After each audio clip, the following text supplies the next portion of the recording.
memastikan setiap daerah tidak ada yang kehilangan nyawa. Dan alhamdulillah saya kira Penajam Pasir Utara tidak ada yang kehilangan nyawa sekarang.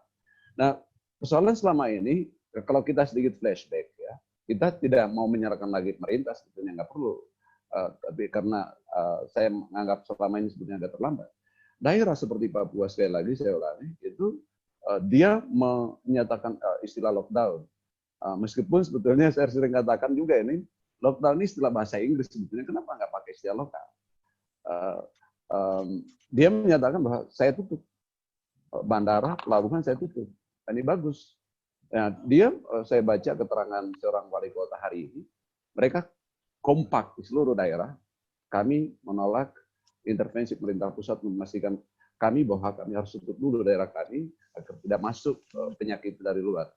Sadar betul mereka bahwa penyakit itu bukan timbul dengan sendirinya di Papua, atau katakanlah tidak timbul sendirinya di Penajam, tetapi dibawa oleh orang yang telah berinteraksi dengan dunia luar, dengan orang yang dari luar, entah itu dia tercemari di mana, tapi asal muasalnya di luar.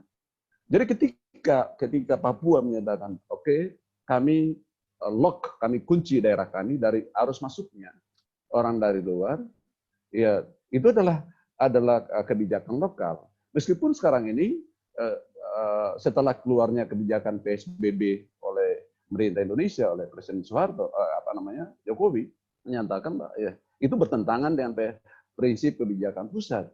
Dan mereka sudah terlanjur.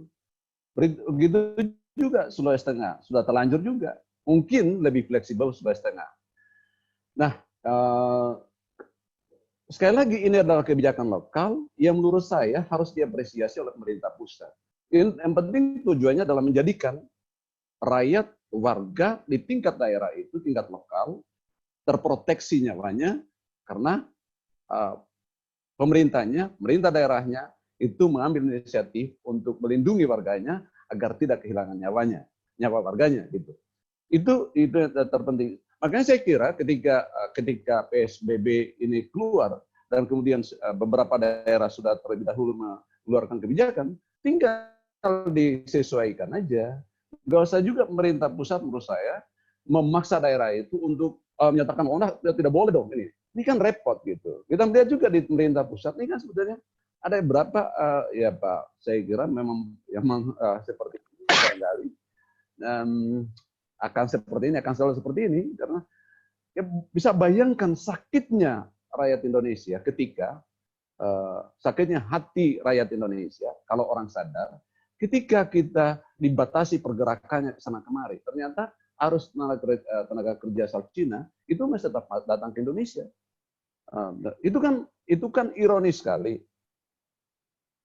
Ini artinya bahwa sebetulnya pemerintah ini di dalam elemen pemerintahan kita ada oknum-oknum tertentu yang bekerja untuk kepentingan diri dan atau kelompoknya kepentingan tertentu dengan mengabaikan prinsip-prinsip keadilan atau kebangsaan atau keindonesiaan yang merah putih. Nah, sehingga sekali lagi sebetulnya ketika daerah pada beberapa kasus itu mempertontonkan dirinya bahwa saya harus tetap jalankan kebijakan saya sendiri di tingkat lokal karena itu adalah merupakan kesepakatan kami. Menurut saya sekali lagi ini nggak boleh juga dilarang oleh pemerintah pusat karena kita bayangkan misalnya seperti Papua, mereka melindungi warga suku Melanesia di sana, gitu saya kira. Nah, yang kedua saya kira saya setuju dengan pendapatnya Dinda Akbar nih, Faisal, ini bahwa tadi gitu, di dalam kita sekarang ini kan ini kelompok mahasiswa ini dan aktivis termasuk ini kehadiran para pejabat seperti Bupati Penajam Pasir Utara ini saya kira bagus sekali itu berdialog dengan kalangan kelompok yang sedang berpikir di kampus. Nah, harus melakukan pengawasan terhadap anggaran itu. Saya setuju dengan Bu Akbar soal ini. Dan anggarannya 400 triliun lebih itu bagaimana implementasinya? Sudah berapa yang cair sekarang kita belum tahu kan? Dan bagaimana mekanismenya kita juga belum tahu. Di tingkat daerah sendiri kita tanya saja Pak Bupati. Berapa sih yang sudah digelontorkan oleh pusat ke daerah untuk ini? Kan enggak. Hanya berdasarkan melakukan realokasi anggaran berdasarkan PMK nomor 19 tahun 2020, saya kira seperti itu. Dinda Gafur. Jadi ya, belum ada. PMK, Peraturan Menteri Keuangan nomor 19 tahun 2020 untuk melakukan realokasi anggaran, bicara yang DPRD saya kira di situ. Apakah hanya itu? Atau kalau ada sumber yang lain lagi dari pusat? Kalau itu berarti itu diambil dari daerah. Bagaimana anggaran yang sudah dipastikan 400 triliun lebih itu? Bagaimana? Ini sebetulnya yang harus dipantau. Memang ada porsi-porsinya. Misalnya social safety net.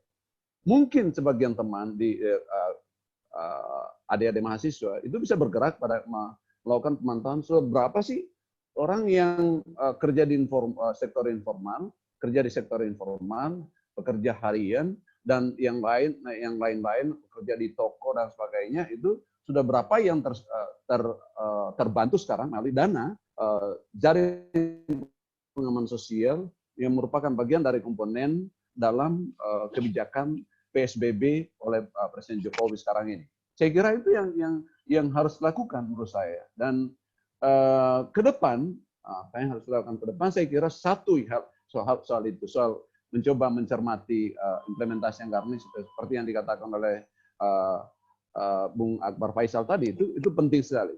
Kemudian kedua, sebetulnya memastikan bahwa coba kita lihat itu di sekitar kita ini pada waktu dialog.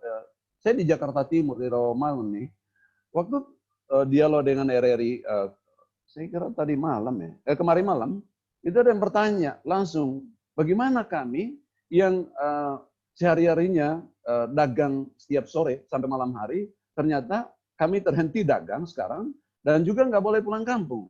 Apa yang diberikan oleh pemerintah pada kami?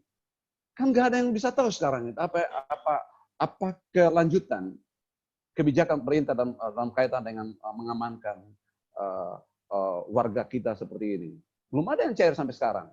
Dan ini saya kira bagian-bagian yang harus dimonitor ke depan.